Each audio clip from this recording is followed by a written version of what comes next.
The barbed wire catches the morning frost like broken spider webs, each strand gleaming silver in the weak January sun. Behind the fence, Audie Murphy pulls his threadbare jacket tighter and watches the guards change shift with the same careful attention he once gave to German machine gun nests. 3 weeks in this forgotten corner of the crumbling Reich, and he's learned that survival here requires a different kind of warfare, one fought with patience, observation, and the willingness to see what others miss. The compound sprawls across what was once a farmer's field, now trampled to frozen mud by 200 American prisoners. Most arrived in groups, whole squads or platoons captured during the chaotic final push through the Vosges Mountains. Murphy came alone, separated from his company during a night patrol that went catastrophically wrong near Strasbourg. The other prisoners see him as they see themselves, tired, defeated, trying to make it through another day on watery soup and stale bread. They don't know about the Medal of Honor citation gathering dust in some Pentagon filing cabinet. They've never heard the radio broadcast that turned a skinny kid from Texas into America's most decorated soldier. Here rank means nothing and reputation less. What matters is who shares their rations when the guards aren't looking, who listens when someone needs to talk about home, and who can be trusted to keep watch while others sleep. Murphy moves through the morning routine with quiet efficiency, collecting his tin cup of ersatz coffee, checking on the older prisoners who struggle with the cold, noting which guards seem nervous and which carry themselves with the confidence of men who believe they're still winning this war. He says little, but his eyes miss nothing. The way the commandant's adjutant glances toward the eastern horizon when he thinks no one is watching. The hushed conversations between guards about American forces and orders from Berlin. The growing tension that seems to thicken like ice on the compound's single water pump. Near the main gate, a bent piece of metal catches his attention, a fragment from some long-ago artillery strike, twisted into an almost perfect circle. One of the prisoners has been using it as a makeshift mirror, checking his reflection in its polished surface. Murphy studies it for a moment, seeing not his own face, but the way it reflects the guard tower behind him, the blind spots created by shadows and angles. Information files itself away in his mind with the automatic precision of a man who has learned that small details often mean the difference between living and dying. The crisis announces itself with the sound of boots on gravel as the commandant emerges from his quarters earlier than usual. Murphy doesn't rush toward the gathering crowd like the others. Instead, he positions himself where he can see both the officer's face and the reactions of the guards. Years of combat have taught him to read the space between words. The pause before orders are given, the subtle shift in body language that precedes violence. Prisoners will be relocated in groups of 50, the commandant announces in accented English. First transport departs at dawn tomorrow. You will be moved to a more suitable facility inland, away from the fighting. Murphy recognizes the lie immediately, not from the words themselves, but from the way the German officer's eyes don't quite meet those of his own men. He's overheard enough conversations during guard rotations to understand what the soldiers really discuss when they think no Americans are listening. There will be no transport, no other facility. The approaching Allied forces have put the commandant in an impossible position, and like so many others in this war, he has chosen the expedient solution. As the crowd disperses into worried clusters, Murphy remains still, his mind already working through possibilities and problems. Around him, men whisper about liberation, about American tanks that might arrive any day now. They cling to hope because it's all they have left. But Murphy knows that salvation will not come from outside these walls in time. He's learned to trust the cold certainty in his gut, the same instinct that once told him to stay on a burning tank destroyer when every rational thought screamed to run. That night, as his fellow prisoners settle into uneasy sleep or lie awake staring at the barracks ceiling, Murphy makes his decision. He understands what others cannot see, that their only chance lies not in waiting for rescue, but in creating their own.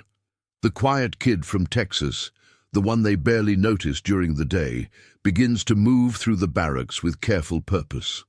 If stories like this make you imagine what you'd do under fire, tell us in the comments how you think you'd react in this situation. And stay with us for the next chapters. Private First Class Tommy Kowalski stops mid-sentence when Murphy appears beside his bunk like a ghost. The kid from Texas has a way of moving that reminds Kowalski of the best scouts. There one moment, gone the next, never announcing himself until he wants to be noticed. In the 3 weeks since Murphy arrived, Kowalski has watched him with growing curiosity. There's something about the way he carries himself, an alertness that doesn't quite fit with defeat. "You speak any German?" Murphy asks quietly, settling onto the rough wooden floor beside the bunk. Kowalski nods. His grandmother spoke it at home in Chicago, and he's picked up more from listening to the guards. Some. Why? Murphy doesn't answer directly. Instead, he sketches something in the dirt with his finger, rough lines that might be the compound layout, or might be nothing at all. "What do you hear them talking about when they think we're not listening?" The question carries weight that makes Kowalski glance around the darkened barracks. Other prisoners sleep fitfully nearby, their breath forming small clouds in the frigid air. "Nothing good," he admits. "They're scared. Something about orders from higher up, about not leaving evidence behind." Murphy nods as if this confirms something he already suspected. "The transport tomorrow. What do you think about it?" Kowalski feels his stomach tighten. He's been trying not to think about it, clinging to the official explanation like a life preserver. But Murphy's quiet certainty forces him to confront what he's been avoiding. "You don't believe it either." "I believe the commandant is in a bad spot," Murphy says. "American forces are maybe 6 hours out. He's got 200 prisoners he can't guard and can't move. What would you do?" The question hangs in the cold air between them. Kowalski has been a soldier long enough to know there are orders that never get written down, decisions that disappear into the chaos of war's final months. He's also been a prisoner long enough to understand how expendable they've become. "Jesus," he whispers. "What are we supposed to do about it?" Murphy's finger continues tracing patterns in the dirt, guard positions, timing sequences, blind spots created by shadows and barracks walls. His voice remains calm, almost conversational. "We don't wait for it to happen." Across the compound, Sergeant Miller sits up in his bunk, unable to sleep for the 3rd night running. At 32, he's older than most of the prisoners, old enough to remember the last war through his father's stories. He's watched Murphy these past weeks with the professional interest of a career soldier recognizing something familiar yet indefinable. The kid moves like someone who's seen serious action, but his uniform shows no decorations, no campaign ribbons that would explain the confidence in his eyes. Miller has been thinking about the transport announcement all evening, turning it over in his mind like a puzzle with missing pieces. The timing bothers him. Why move prisoners now, with Allied forces so close? Why not simply surrender the camp and claim protection under Geneva Convention protocols? Unless a shadow detaches itself from the darkness near his bunk. Murphy materializes beside him with that unsettling quietness, and Miller feels a chill that has nothing to do with the January cold. "Sergeant," Murphy says softly, "need to ask you something." They talk in whispers for nearly 10 minutes, Murphy sketching diagrams and sharing fragments of overheard conversations. Miller finds himself drawn into a discussion that sounds impossible, a coordinated uprising timed for maximum confusion, using the guards' own fears against them. The plan sounds like something from a manual he's never read, orchestrated by someone with experience he can't quite place. "You really think we can pull this off?" Miller asks. Murphy meets his eyes in the darkness. "I think we don't have a choice." By dawn, Murphy has spoken quietly with 8 men, natural leaders scattered throughout different barracks, soldiers whose words carry weight among their fellow prisoners. He doesn't try to convince everyone at once. Instead, he builds a network of key individuals who will influence others when the moment comes. His approach reveals an understanding of human nature that goes beyond his apparent age, a grasp of leadership dynamics learned in circumstances none of them can quite imagine. The bent metal fragment near the gate catches the morning light differently now, its polished surface reflecting not just the guard tower, but the subtle preparations taking place throughout the compound. Men move with slightly more purpose. Conversations carry an undercurrent of tension that wasn't there yesterday. Murphy has set something in motion that feels both inevitable and terrifying. Captain Heinrich Weber stands in his commandment office, staring at the map of Allied positions that arrived with the morning dispatch. The American forces are closer than he'd hoped, their advance slowed only by winter weather and scattered resistance from Wehrmacht units that exist more on paper than in reality. His orders remain unchanged. No prisoners are to fall into Allied hands who might provide intelligence about German defensive positions. The orders don't specify methods. They don't need to. Weber has been a soldier for 20 years, long enough to understand the weight of certain decisions. He tells himself this is war, that harder choices have been made by better men than him. But when he looks out his window at the compound, he sees not intelligence assets or security risks, but tired young men who want nothing more than to go home. His adjutant knocks and enters without waiting. "Sir, there's unusual activity in the compound. The prisoners seem different today." Weber frowns. Different how? But before he can ask, the sound of raised voices draws his attention to the yard, where something has shifted in the careful routine of captivity. The disturbance starts small, an argument between two prisoners over the last piece of bread from the morning ration. But there's something theatrical about it, voices raised just loud enough to draw attention, gestures a little too dramatic for a genuine dispute. Murphy watches from across the yard as guards move toward the commotion, their attention focused exactly where he needs it. Lieutenant Foster, the senior American officer among the prisoners, finds himself caught between suspicion and hope as rumors spread through the compound like wildfire. Someone claims to have heard American artillery in the distance. Another prisoner insists he saw relief in the face of a guard who usually treats them with casual brutality. The stories multiply and transform with each telling, but underneath the desperate optimism, Foster senses something more deliberate. He spots Murphy near the latrine, apparently paying no attention to the growing excitement around them. But Foster has been watching the quiet Texan these past days, noting the way conversations seem to follow in his wake, how certain men carry themselves differently after speaking with him. Foster approaches with the caution of a career officer who has learned to recognize dangerous subordinates. "Soldier," Foster says quietly. "Word is spreading about some kind of plan. You know anything about that?" Murphy looks up with eyes that seem older than his face. "Plan, sir? Don't play games with me." Foster's voice carries the authority of peacetime command, but they're far from peacetime now. "Whatever you're thinking, it's going to get men killed." "Men are going to get killed anyway," Murphy replies. His tone remains respectful, but there's steel underneath that makes Foster pause. "Question is whether they die fighting or waiting." The lieutenant wants to order him to stand down, to trust in proper procedure and the Geneva Convention.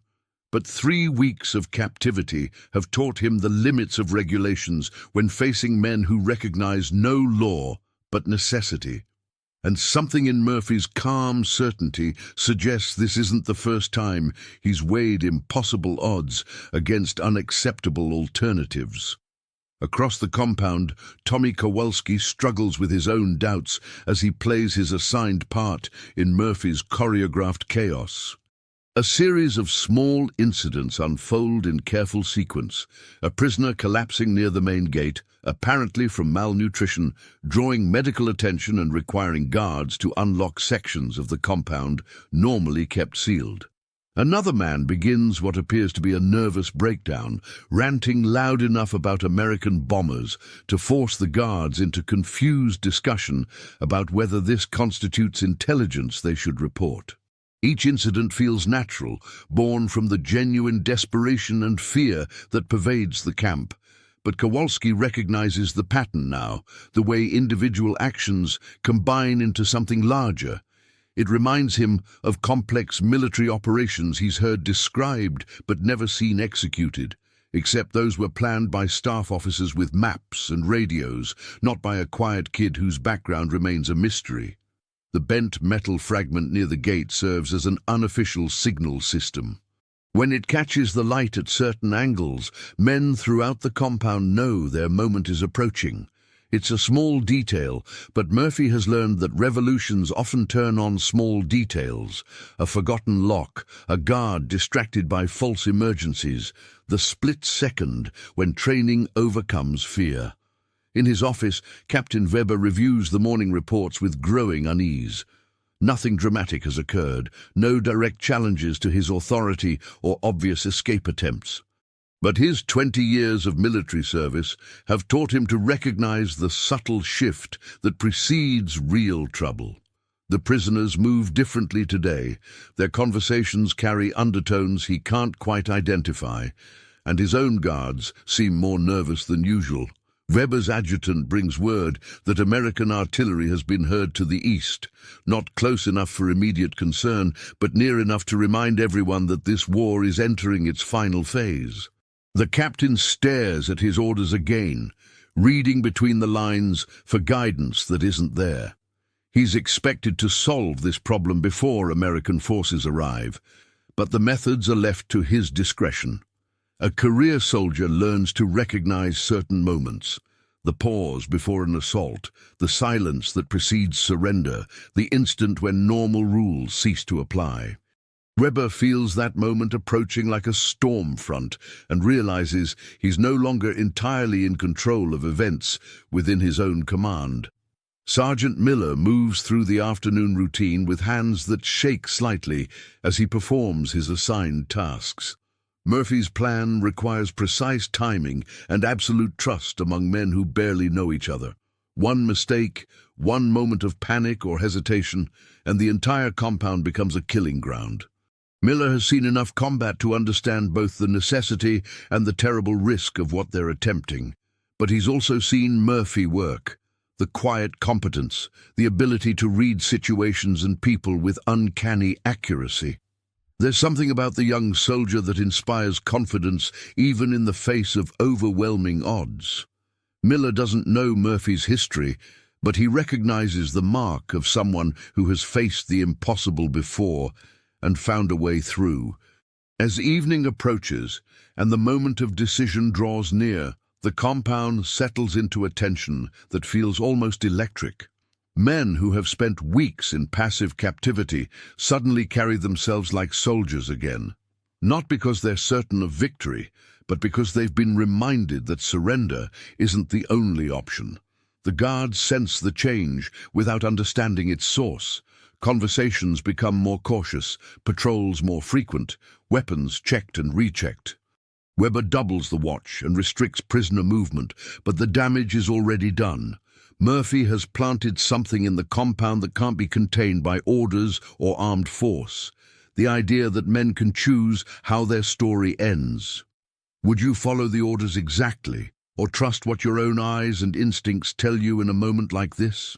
Comment which path you'd take, and share this episode with someone who loves real human stories from history. The uprising begins at 0347 hours, not with violence, but with precision that would have impressed the staff officers who once planned Murphy's official missions. A fire erupts in Barracks C.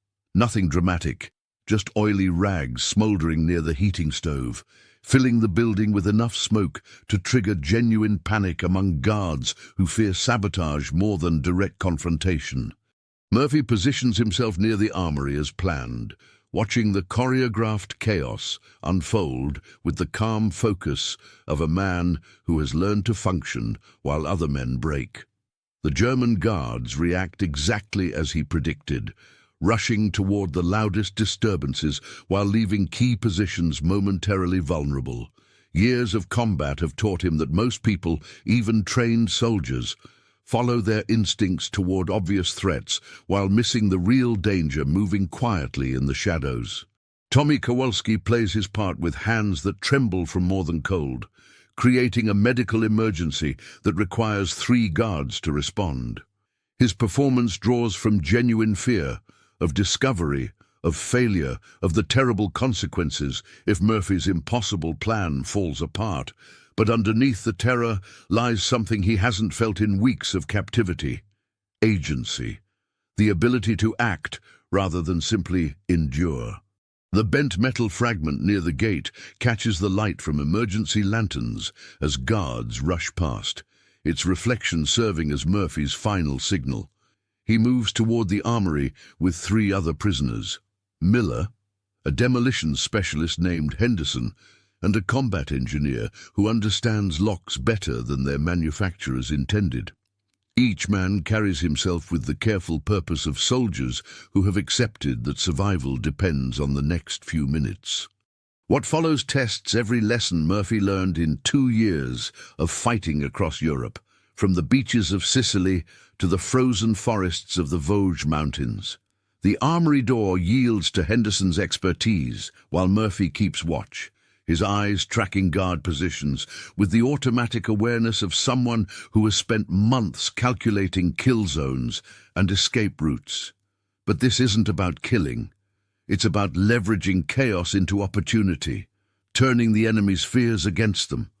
The breakthrough comes when Murphy realizes that Captain Weber's greatest concern isn't losing control of the prisoners, but explaining their escape to his superiors. Armed with captured weapons, but restraining the impulse to use them, Murphy positions his men not for maximum damage, but for psychological leverage. They control key choke points within the compound, but more importantly, they control the narrative. Weber emerges from his quarters to find his carefully ordered prison transformed into something between a battlefield and a negotiation.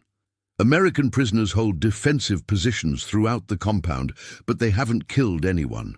German guards maintain their posts, but they're isolated, outnumbered, and increasingly aware that their situation has become untenable. Murphy approaches the commandant's office not as an escaping prisoner, but as a soldier seeking terms. His manner carries an authority that seems inconsistent with his apparent rank, a confidence born from experience Weber can't quite identify. When they meet face to face across Weber's desk, both men recognize something familiar: the exhaustion of professional soldiers trapped by circumstances beyond their control. "Captain," Murphy says in careful German he learned during long nights of interrogating prisoners, "we can hear American artillery to the east. Your war is over." Weber studies this slight young man who has somehow orchestrated the impossible. "You are not just another prisoner." It's not a question. Murphy doesn't confirm or deny, but his silence carries its own answer. Instead, he spreads a hand-drawn map across Weber's desk: compound layout, guard positions, ammunition storage, escape routes. The detail reveals planning that goes far beyond desperate improvisation. "Your orders are to dispose of prisoners before Allied forces arrive," Murphy continues, "but orders can be interpreted." Weber feels the weight of 20 years of military service pressing against the reality of his situation. American forces will arrive within hours. His own supplies and communications have become unreliable. The prisoners have demonstrated capabilities he didn't expect, organized by someone with training he can't explain. "What do you propose?" Murphy's answer reveals an understanding of military politics that surprises the German officer. Not escape, which would leave Weber facing courts-martial and execution. Not surrender, which would destroy what remains of his command authority.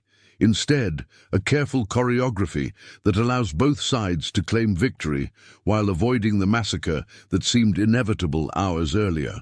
The negotiation takes place against a backdrop of distant artillery fire, growing closer with each hour. Both men understand they're racing against time and the momentum of events larger than themselves.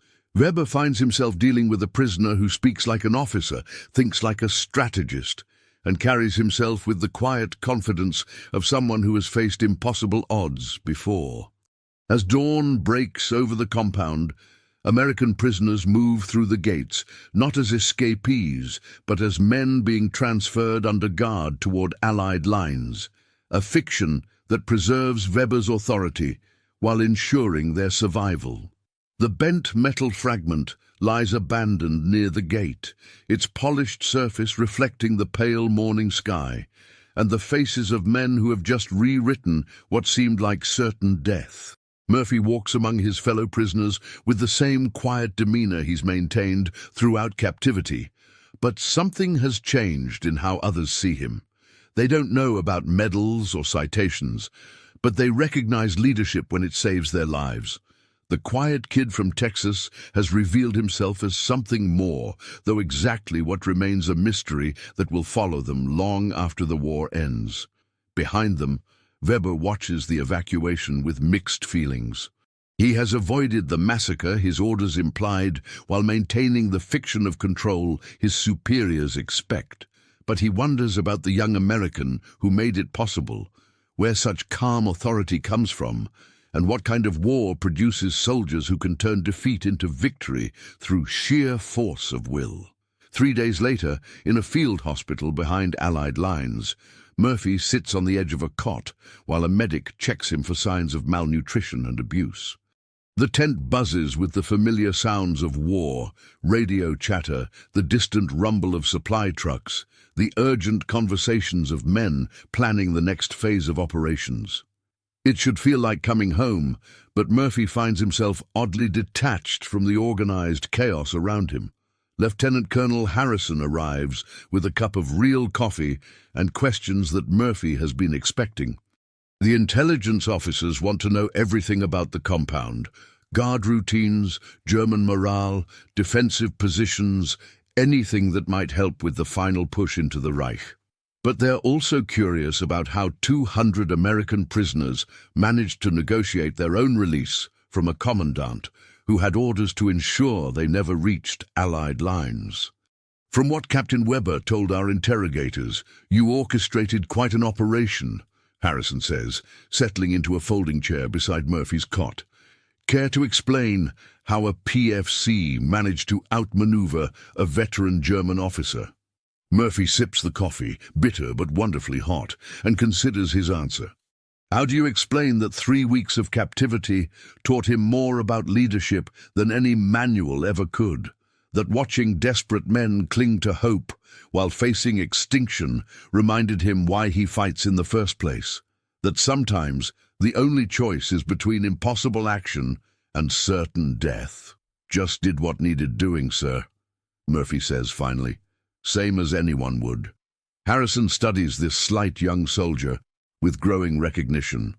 Something about Murphy's calm demeanor and understated competence strikes him as familiar, though he can't quite place where he might have encountered it before.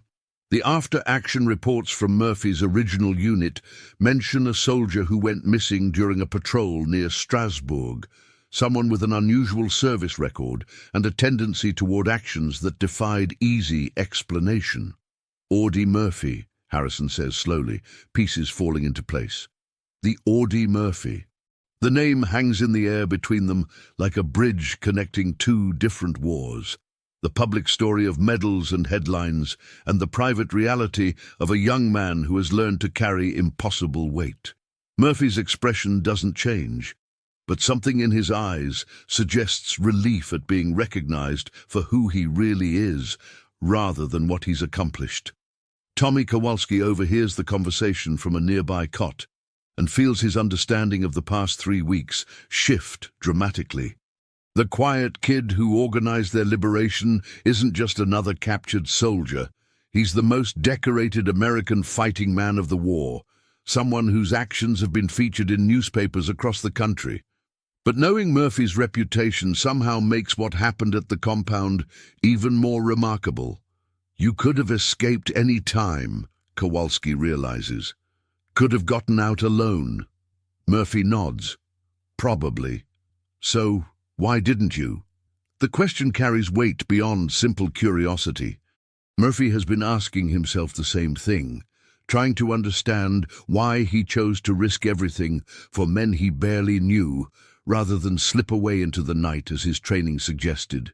The answer has something to do with the faces around him during those weeks of captivity, ordinary soldiers holding on to hope while facing circumstances beyond their control. Because that's not who we are, Murphy says quietly. We don't leave people behind. Sergeant Miller approaches their corner of the medical tent with news that complicates the official narrative. Allied intelligence has learned more about Weber's original orders and the timeline of their intended execution. The German commandant had been given specific instructions to eliminate all prisoners before dawn on the day Murphy orchestrated their release. The margin of survival had been measured in hours, not days. Jesus, Kowalski breathes. We came that close? Murphy has been carrying this knowledge since his first overheard conversation with the guards, the terrible certainty that waiting for rescue meant waiting to die. But he's also carried something else, the understanding that his own survival depended entirely on ensuring everyone else's. There had been no plan for individual escape, no fallback position that didn't include all 200 prisoners walking away alive. The realization hits Miller with unexpected force. Murphy's plan hadn't just been tactically brilliant, it had been morally complete. Every element designed not just to succeed, but to succeed without leaving anyone behind. It's the kind of leadership that can't be taught in any school, born from convictions tested in circumstances most people never face. Lieutenant Colonel Harrison reviews the preliminary reports with growing amazement. Murphy's improvised operation displays sophistication that would challenge staff-trained officers with years of experience. The psychological warfare, the precise timing, the ability to turn the enemy's fears into tactical advantages, all executed by a soldier who officially doesn't exist beyond his combat record. We'll need to debrief this properly, Harrison tells Murphy. Command is going to want every detail. Murphy understands what that means. More interviews, detailed reports, probably recommendations for additional commendations. The machinery of military recognition that will transform 3 weeks of captivity and a few hours of desperate action into another chapter of his growing legend. But the real story, the private weight of carrying responsibility for so many lives, will disappear into official language that reduces human complexity to tactical summaries. That evening, as Murphy lies on his cot, listening to the familiar sounds of an army preparing for its final battles, he thinks about the bent metal fragment they left behind at the compound. Such a small thing, but it served as mirror and signal, reflecting not just light, but the possibility that ordinary men can choose extraordinary action when circumstances demand it. The other liberated prisoners sleep around him, their breathing steady and peaceful in ways it hadn't been for weeks. They'll go home with stories about the young soldier who saved their lives, but they'll never fully understand what it cost him to make that choice. Not in physical terms, but in the weight of knowing that his own survival had become inseparable from theirs. 6 months later, Murphy sits in a Pentagon conference room while officials discuss his actions at the prisoner compound with the clinical precision of men who have never heard artillery fire. The walls display maps of European campaigns, marked with colored pins showing successful operations and strategic advances. Someone has calculated that his improvised liberation saved the army the equivalent cost of a full battalion operation, as if human lives could be reduced to logistical equations. The Medal of Honor citation for his earlier actions at Holtzwihr has been approved and publicized, adding to a growing collection of decorations that seem to belong to someone else entirely. News reporters want interviews about heroism and American fighting spirit. Hollywood producers discuss movie rights and patriotic narratives. Everyone wants to know the secret of his courage, as if bravery were a formula that could be bottled and distributed to other soldiers. But no one asks about the weight of watching desperate men cling to hope during those weeks of captivity. No one wants to hear about the sleepless nights when the sound of truck engines makes him think about transport trucks that never existed, or the way the smell of diesel fuel brings back memories of whispered conversations and careful planning in frozen barracks. Tommy Kowalski tracks him down in a Washington hotel lobby, looking uncomfortable in his dress uniform, but determined to say something that's been weighing on him since their liberation. They find a quiet corner away from the bustle of military personnel and civilian officials who seem to surround Murphy wherever he goes these days. "Been thinking about what you said," Kowalski begins awkwardly, "about not leaving people behind, about who we are." Murphy nods, remembering the conversation in the medical tent when everything was still raw and immediate. Those words feel both true and inadequate now, insufficient to explain choices that seem more mysterious with each passing day. "Thing is," Kowalski continues, "I don't think I understood what that really means until I watched you do it. Most guys talk about not leaving people behind when it comes to their buddies, their squad, maybe their company, but you—" He trails off, searching for words that can capture something he's still trying to understand. 200 men you barely knew," Murphy says quietly, "and you risked everything for all of us." Murphy has been wrestling with that same realization, trying to understand why he chose collective survival over individual escape, when every rational calculation suggested the opposite. The answer has something to do with the faces he saw during those weeks of captivity, ordinary soldiers maintaining dignity and hope under circumstances designed to break both. Something about their trust, unspoken but absolute, that someone would find a way forward when forward seemed impossible. Lieutenant Colonel Harrison finds them later that afternoon with news that provides unexpected closure to their story. Captain Weber has been interrogated extensively by Allied intelligence, and his account of the compound operation has been documented in detail.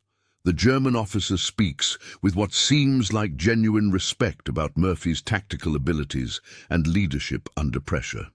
"He asked me to pass along a message," Harrison tells Murphy.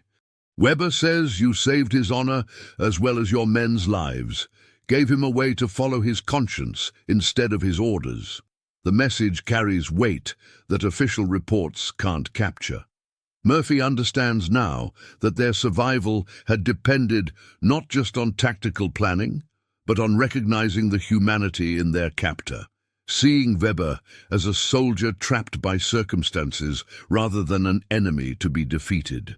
The negotiation had succeeded because both men chose to find solutions rather than excuses. Sergeant Miller appears in the hotel lobby that evening, part of a quiet gathering of liberated prisoners who have tracked Murphy down during his Washington visit. They don't want anything dramatic, no speeches or formal ceremonies. They just want to sit together for a while, sharing coffee and cigarettes while remembering men who didn't make it home and celebrating the fact that their own story ended differently. The conversation flows around Murphy like a gentle current, familiar voices discussing families and jobs and plans for peacetime. He contributes little, but listens carefully, understanding that this might be the last time they're all together in one place.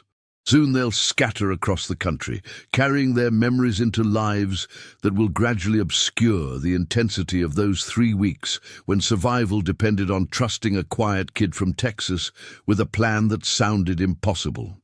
As the evening winds down and the men begin to drift back to their hotels and trains, Miller pulls Murphy aside one last time. "You know what I think about when people ask me about heroes?" he says. "It's not the medals or the newspaper stories. It's that bent piece of metal by the gate, how you turned something broken into a tool that helped save all our lives. Murphy thinks about that fragment often these days, wondering if it's still there in the abandoned compound, or if someone has thrown it away as worthless debris. In his memory, it represents something important about improvisation and hope, the way ordinary objects can serve extraordinary purposes when seen through eyes that refuse to accept defeat. Years later, when Murphy is older and the war has faded into history, he'll still wake sometimes thinking about those weeks of captivity and the weight of carrying responsibility for so many lives. The newspapers will remember his individual actions, the tank destroyer at Holtzwihr, the single-handed stands against overwhelming odds. But his private memories will return again and again to the faces of desperate men who trusted him with their survival, and the terrible privilege of proving worthy of that trust. The bent metal fragment remains in his mind as a symbol of transformation, something damaged by war, but shaped into usefulness, reflecting light and hope when both seemed impossible. Like the men who survived that compound, like the young soldier who found a way forward when forward seemed blocked, it represents the stubborn human refusal to accept that broken things can't be made whole again.